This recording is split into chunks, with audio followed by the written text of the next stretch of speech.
გამარჯობა ყველას. წინა ჩაწერაზე სამწუხაროდ მიკროფონები გაგვეთიშა. ტექნიკური ხარვეზი იყო, ამიტომაც დასასრულს ცოტა სხვა რეჟიმში, სხვა გარემოში შემოგთავაზებთ. ძალიან ცოტა დაგვჭირდა სალაპარაკო, მაგრამ ვფიქრობ, რომ საინტერესო დეტალები გამოგვრჩა. მაგრამ ჩვენ მოკლედ ვიდეოში უნდა ჩავატიოთ. საუბრობდით რუტინის მნიშვნელობაზე ქცევის ჩამოყალიბებაში. მოკლედ ვიტყვი, რომ რუტინა ძალიან მნიშვნელოვანია, იმიტომ რომ ერთი და იგივე ქცევას ახორციელებ, ვთქვათ, კვირაში 1 საათი იქნება თუ 5 წუთიც რო იყოს და ძალიან მნიშვნელოვანია ამ დროს კარგად ყალიბდება ქცევა. გამეორება, ცოდნისედა, ხო? კარგი და мотиваციის ჭრილშიც რო განვიხილოთ ქცევა, ან ძალიან მნიშვნელოვანია ქცევის ჩამოყალიბების დროს გქონდეს мотиваცია. კონკრეტული რაღაცა დასახული მიზანი. ქცევის ჩამოყალიბება, мотиваცია არის ის, რაც აყალიბებს იდეაში ქცევას რა. თუ ტრიგერი არ აქვს რაღაცა რის გამოც რაღაცა ქცევა ხორციელდება, მაშინ წესი წყდება რა. ხო და მე როგორც გამოვყავი მაშინ გარეთ და შიდა мотиваცია, ანუ გარეგანი რაღაცა სტიმულები, მაგალითად რა განვიხილე აღარ მახსოვს. გარეგან სტიმულებში იყო მაგალითად მოწონება საზოგადოების. ხო, აი სპორტსმენზე განვიხილეთ, რომ мотиваცია სპორტსმენისთვის მნიშვნელოვანია, რომ ეს დიდი მოწონება ჰქონდეს, ან ხელფასი და ამ შემთხვევაში უფრო მაგრად ივარჯიშებს, უფრო მაგარი ათლეტი ან რა ვიცი გახდება. მაგრამ სპორტსმენისთვის ძალიან მნიშვნელოვანია შიდა мотиваცია, შინაგანი мотиваციაც, ეს ვარჯიში განახორციელოს ყოველდღიურად, დღეში თქვათ რამდენიმე სახეობის ვარჯიში გააკეთოს და რა ვიცი, მე ესე ჩავთვალე და მე კიდე მოვისმინე კიდეც, რომ მართლა არსებობს შიდა და გარე мотиваცია, ანუ მასტიმულირებელი რაღაცა. თუმცა ლაშა ძალიან საინტერესოდ ვიჭრით. ხო. იდეაში ხა აუცილებელი ყურა ყველაფერს ერთმანეთს ავიცავ. არა და ძალიან საინტერესო იყო ფსიქოლოგიის ჭრილში, შენ რაც თქვი, მართლა. ხო, მე მგონია რომ ყველაფერი შინაგანი мотиваციაა, იმის გამო რომ ისიც გარე სტიმულები რაც მოდის რაც გასტიმულირებს შინაგან ძველზეა დამოკიდებული რომ ისიც რომ ვიღაცას გინდა მოეწონო შენი შინაგანი მდგომარეობა. მესმის რას ამბობ, მაგრამ თან მე მეორე მხარეზე ვფიქრობ, იმიტომ რომ ყველაფერი გარეგან სტიმულზეა დამოკიდებული. აი მაგალითად ვიღაცას გინდა მოეწონო, ესე იგი ეს გარედან არის, ხო? აი ვიღაცას მინდა მოვეწონო. კაი. გარედან მოდის. თუნდაც ნუ დავარქმოთ შინაგან мотиваციას რა.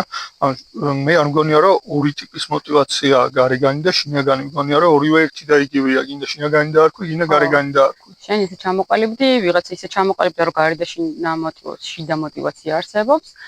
და მეც ვეთანხმები რომ არსებობს და რაღაც უფრო გარეთ ვარ რომ ძირითადად გარედან მოდის ყველაფერი თქო. ეგ იმასთან ხო არ არის კავშირში და ლოკუს კონტროლი როგორი გაქვს.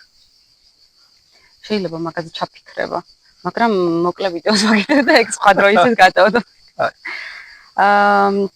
მე კიდე გქონდა შეცდომები ქცევების ჩამოყალიბებაში, როცა მიზანზე ხარ ორიენტირებული, ანუ უშუალოდ მიზანზე ხარ ორიენტირებული, მაგრამ ამ დროს გავიწყდება როგორ უნდა მიხვიდე, ანუ გზის სისტემის შექმნა იქამდე.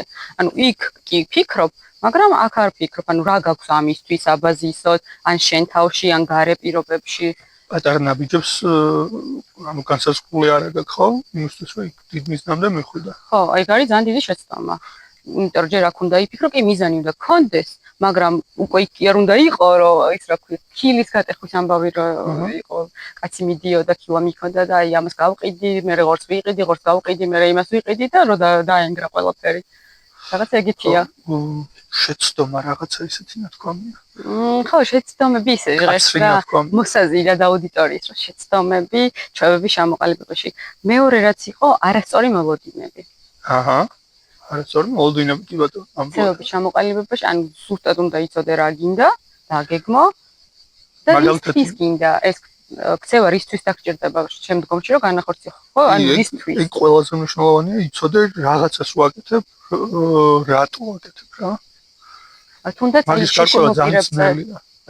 შიშმოპირებდა რომ ვისაუბროთ, მოლოდინი უნდა გქონდეს, რომ სწორი მოლოდინი უნდა გქონდეს, რომ ის ყოველ დღე ადგება და პირს დაიბანს. უბრალოდ არ უნდა გქონდეს მაგის მოლოდინი, რომ ყოველდღე თუ ჩვევაში არ აქვს, რომ ყოველდღე ადგება და პირს დაიბანს. უბრალოდ ჩვევის ჩამოყალიბების დროს ეს მოლოდინი უნდა გქონდეს და არ უნდა გქონდეს ის მოლოდინი, რომ ადგება, კბილებს გაიხეხავს, პირს დაიბანს, რა ვიცი, ტუალეტის ჩვევები ექნება. ანუ მე ვფიქრობ, მე ვამბობ, რომ კონკრეტული პატარა ქცევა. კონკრეტული, ხო, და არა რაღაცა, რომ აი მთელ რუტინას განახორციელებს და რატო ყოფ მან ცალკე შეშმომპირებს? არა, ისევ თქვი, უბრალოდ რა ქვია, მოვიყვანე, მაგალითად მოვიყვანე. თორე აბსოლუტურად იგივეა. ხო, ბავშვები თქვი, უბრალოდ ბავშვები თქვი. იცი რა არის კიდე მან მნიშვნელოვანი ერთი დეტალი, რომ როდესაც რაღაცა რუტინა გაქვს, ხო? და აი რა უბრალოდ რაღაცა მიზანი გაქვს და გინდა რომ მიზნამდე მიხვიდე და რუტინაც ჩამოაყალიბე და ანუ ყოველდღე რაღაცას აკეთებ რა მაგისთვის. მაგრამ პერიოდები იქნება, როდესაც ამოვარდნები გექნება მაგ რუტინიდან. ხო, უნდა ვიყოთ მაგისთვის მზად. ხო, როგორც კარგისთვის, ისე შენთვის ერთი ამოვარდნაც კი არის ის, რომ всё, ჩემი მიზანი მიუღწევა. აი დიეტაზე მუშაობს ხოლმე, აი ეგრე ზუსტად, რომ აი დღეს თუ დავარღვიე, მოდი მთელი დღე დავარღვევ, იმიტომ რომ დარღვეულია. და რაღაც ხელის შაქნევა. ხო, მარხვაზეც. რა ვიცი, ახლა შეგცდა, არა უშავს, შეგეშალა, არა უშავს, გააგრძელე ის დღე. შენთვის ვესე ხო ჯობს? და არა ხვალინდილ დღეს არ დაელოდ, მაგრამ იცი რა, მან შენი გადაწყვეტილება უფრო მნიშვნელოვანია, რა კი ეს მინდა რომ ამისნამდე მივიდე, მაგრამ რაღაც ამოვარდნა თუ მექნება, შენ თავს კი არ გავკითხავ, რომ ეს შენ როგორ დაგემართა. ხო, მივიღებ მაგას ისე, რომ როგორც მოცემულობა რა. როგორც ჩემი გადაწყვეტილება. არა, როგორ გავაგრძელო. მოხდა არის, როდესაც პასუხისმგებლობას არ იღებ შენ თავზე.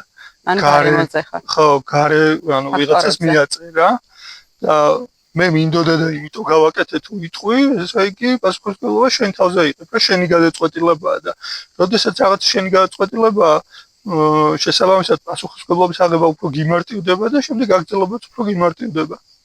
მართალია. მართალია. დიეტაზე ვფიქრობდი ახლა და მაგ მხრივაც ძალიან სწორი მიდგომა პასუხისმგებლობის აღება, რომ რა მოხდა ახლა რაღაცა ვიღაც დაბადების დღეა, ერთი ტორტი შევჭამე და დიდი ამბავი მე გავაგრძელებ, ანუ 1 საათის მერე თუნდაც 5 წუთის. თავს კი არ დავიტანჯავ რა ეს დავუყურებ იმას, რომ ნახე როგორ ჭამენ ამ ტორტს, რა გემრიელია ეს. მარწყობი მე კი არ მიყვარს ტორტები. ექსპერტე მაკი. გადავწყვეტ რომ მინდა ერთ ნაჭარ შევჭამ, ან არ ვიცი, ნახევარ ტორტ შევჭამ, მოკლედ ჩემი გადაწყვეტილებაა ეგ. ხო. სწორი მიდგომა ძალიან მნიშვნელოვანია და კიდევ შეცდომაში მეწერა ყველაფერი ან არაფერი, ესეთი მიდგომა. და აი ახლა ჩვენი პოდკასტის მაგალითი მინდოდა მომეყვანა, რომ რაღაცა ტექნიკურად გამართულები ჯერ არ არის, რაღაცა მიკროფონი გქონდა. ესენი ვითხოვეთ. არც რაღაც ნორმალური კამერა ვთქვათ, რომ არც გამოცდილება. არც ედიტორი გვაქვს ნორმალური და ვყალობ და მაგრამ იმდენად კარგი. მე საერთოდ არ ვწავლობ, მე კარგი. მე კარგად ხარ. ტექნიკურ მხარეზე. მაგრამ არ ვთქვი თუ არის ამ საუბრების განხორციელება და ჩაწერაზე და რაც არის მოვა მომავალში. ასე რომ ყველაფერი მქონდეს და მე დავიწყო. არა, სწორი, რა ვიცი შემთხვევით. მე მქონდა ეგ მათ შორის ამის დაწყების ესეც რა. ან ტექნიკურ ნაწილში არა.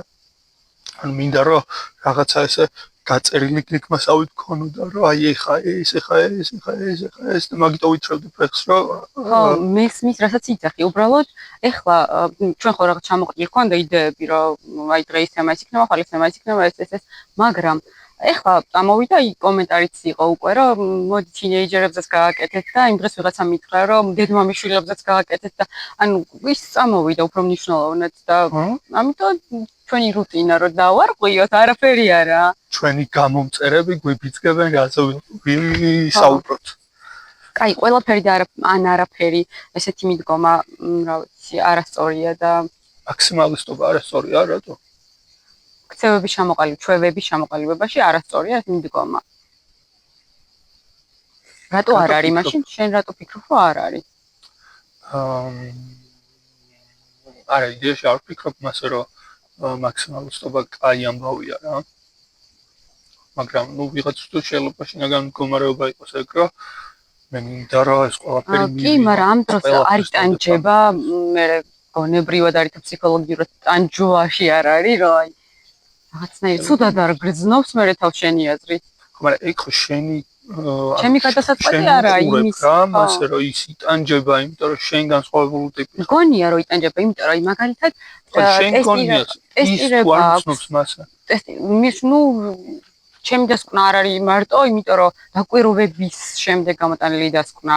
მაგალითად ტესტირება დაწერა ბავშვმა, ახლა აი აბიტურიენტებმა თუნდაც და უნდა რომ 100 ქულა იყოს, იმიტომ რომ მართლა მაგრად იცის საკითხი. მართლა მაგრამ იქ ნერვიულობის ფაქტორია, რაღაცა კიდე რა გარემო ფაქტორი, იმიტომ რომ საფში კი არ წერს, სადღაც წერს და კიდე ბევრი. და რაღაცა არა, მე იმას კი არ გულისხმობ, რომ მაქსიმალური შედეგი მიიღოს. გულისხმობ, რომ მაქსიმალურად დაიხარჯოს იმისთვის, რომ მაგ მიზანზე გავიდეს. დაიხარჯოს კიდე სხვა რაღაცაა. ანუ ის ცევები რაც ამბობ რა.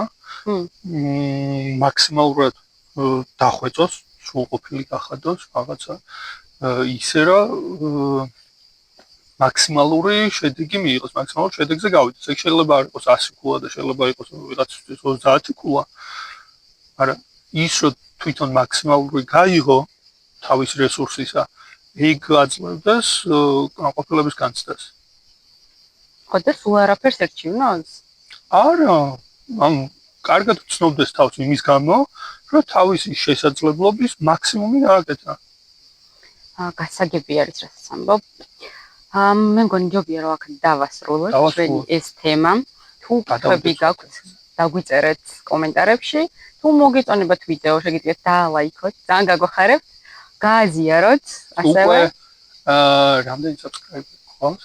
მე მგონი ჯერ 30-მდე გყავს, მაგრამ 30. ძალიან ველოდებით რომ მეტი დავგროვდებით და დაგაინტერესებათ. საინტერესო იქნება თქვენ როგორ იყალიბებთ ქცევებს, რუტინას, როგორ გეხმარებათ რუტინა ქცევის ჩამოყალიბებაში, мотиваცია, რა გაძლევთ мотиваციას ამა თუ იმ ქცევის ჩამოყალიბებაში და რა ვიცი, თუ დაგვეკომენტარებთ, საინტერესო იქნება გაცნობა და გიპასუხებთ კიდეც კომენტარებზე აუცილებლად. ახლა კი, ჩაო. Bye.